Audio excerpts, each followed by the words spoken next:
Assalamualaikum warahmatullahi wabarakatuh. Sahabat-sahabatku sekalian, kita lanjutkan pertemuan kita yang ke-13 membaca buku Lex Posteriori Derogat Lex Priori yang saya tulis tahun 2015. Kita sudah sampai di halaman 82.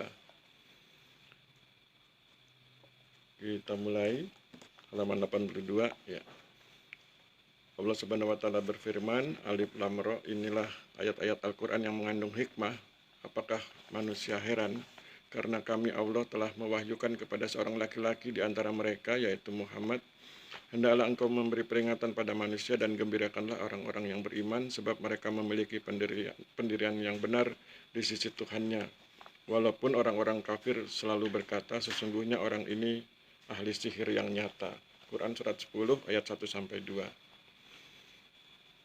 Cakupan tugas para Rasulullah, terutama Rasulullah Muhammad SAW, secara kuantitatif dan kualitatif memang berbeda dari manusia pada umumnya. Tetapi setiap manusia dianjurkan oleh Allah Subhanahu wa taala untuk meneladani kehidupan dan gaya hidup Rasulullah Muhammad SAW yang tentu saja sesuai kemampuannya masing-masing. Bila hal ini dapat dilakukan, maka terbuka peluang bagi setiap manusia untuk menjadi pemimpin, terutama bagi dirinya sendiri, yaitu orang yang mampu memimpin dirinya sendiri, keluarganya, dan orang lain bila memungkinkan. Oleh karena itu, sang pemimpin ini harus pandai memilah dan memilih informasi yang masuk ke dalam dirinya. Hal ini penting agar sang pemimpin dapat lebih efisien dan efektif dalam mengambil keputusan. Kepandaian dalam memilih dan memilah informasi antara lain ditentukan oleh kemampuannya menata penglihatan. Allah Subhanahu wa taala berfirman, dan janganlah engkau tujukan penglihatanmu kepada berbagai golongan di antara mereka yang kami Allah beri kesenangan berupa perhiasan kehidupan dunia, ketika kami menguji mereka dengannya, karena rizki Tuhanmu lebih baik dan kekal. Quran surat 20 ayat 131. Firman ini menyebut tentang penglihatan yang tentu tidak hanya berarti kemampuan melihat sesuatu secara fisik. Istilah penglihatan dalam firman ini bermakna lebih luas, yaitu cara pandang terhadap sesuatu. Berdasarkan firman ini diketahui bahwa Allah Subhanahu wa taala memberi manusia kesempatan untuk meluruskan cara pandangnya terhadap sesuatu. Untuk itu manusia diajarkan memperhatikan dua golongan manusia, yaitu golongan manusia yang memperoleh kesenangan dunia dan golongan manusia yang memperoleh rizki dari Tuhannya atau kebahagiaan dunia dan akhirat. Kesenangan adalah ekspresi gembira atau bersukaria dalam bentuk suatu perilaku lahiriah tertentu. Karena merupakan perilaku lahiriah, maka kesenangan hanya memiliki aspek dunia semata dan merupakan suatu perhiasan belaka. Sebagai alternatif, pilihan lainnya adalah rezeki dari Allah Subhanahu wa taala, di mana rezeki terbesar dari Allah Subhanahu wa taala kepada manusia adalah ridhonya, yaitu perkenan Allah Subhanahu wa taala terhadap perilaku manusia yang telah diperintahkannya. Oleh karena itu, ridho memiliki aspek dunia dan akhirat dan merupakan sesuatu yang bersifat kekal karena memiliki aspek akhirat. Keduanya, kesenangan dan ridho dari Allah Subhanahu wa taala merupakan kehidupan yang berpeluang dijalani seorang manusia. Hanya saja, berdasarkan penglihatannya, cara pandangnya, seorang manusia harus menetapkan suatu prinsip atau keteguhan tak tergoyahkan dalam hidupnya, bahwa seorang manusia harus menghindarkan diri dari sesuatu yang hanya bersifat perhiasan semata. Seorang manusia harus lebih memilih sesuatu yang bersifat kekal, yang meliputi aspek dunia dan akhirat. Hal ini, kekekalan dunia dan akhirat merupakan acuan berpikir, bersikap, bertindak, dan berperilaku baginya. Segala sesuatu yang ia kerjakan ditujukan untuk menggapai ridho Allah Subhanahu wa taala. Oleh karena itu, ia akan berupaya memberikan kebajikan terbaik yang mampu ia lakukan dalam rangka rahmatan lil alamin. Lihat Quran surat 27 ayat 107, dan sekaligus sebagai wujud baktinya kepada Allah Subhanahu wa taala. Lihat Quran surat 51 ayat 56. Dalam rangka rahmatan lil alamin dan sekaligus sebagai wujud baktinya kepada Allah Subhanahu wa taala, maka setiap manusia perlu bersungguh-sungguh untuk menjadi pemimpin, terutama bagi dirinya sendiri. Untuk itu setiap manusia perlu menata sudut pandangnya. Allah Subhanahu wa taala berfirman, hai orang-orang yang beriman, taatlah kamu kepada Allah, taatlah kamu kepada Rasul dan kepada pemangku kekuasaan di antaramu. Maka jika kamu berselisih dalam sesuatu urusan, kembalikanlah ia kepada kitab Allah dan sunnah Rasul. Jika kamu benar-benar beriman terhadap Allah dan hari kemudian. Itulah yang lebih tepat dan lebih baik kesudahannya. Quran surat 4 ayat 59. Firman Allah Subhanahu wa taala tersebut mengajarkan kepada manusia agar memiliki sudut pandang fundamental dan filosofis, yaitu taat.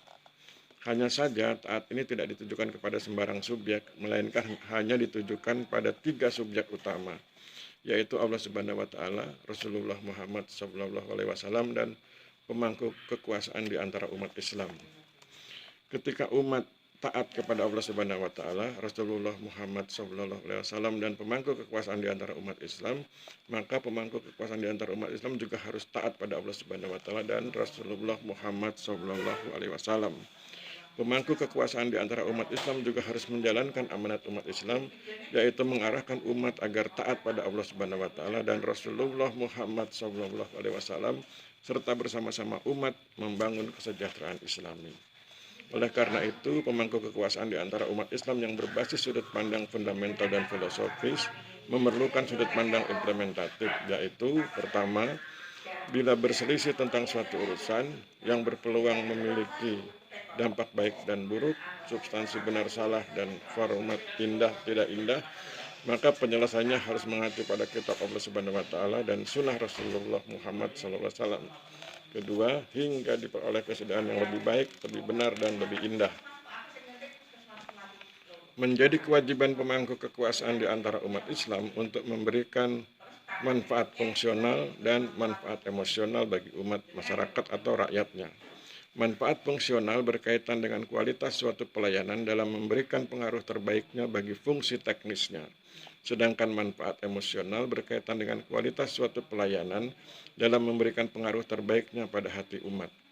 Kedua hal ini, functional and emotional benefit, selanjutnya akan menjadi point of differentiation, titik pembeda antara pemerintahan yang Islami dengan pemerintahan yang tidak Islami.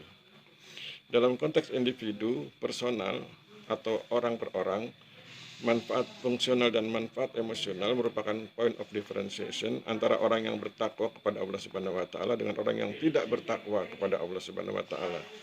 Oleh karena itu, sebagai bukti atas ketakwaannya pada Allah Subhanahu wa taala, maka setiap manusia perlu berupaya memberikan functional and emotional benefit kepada lingkungannya.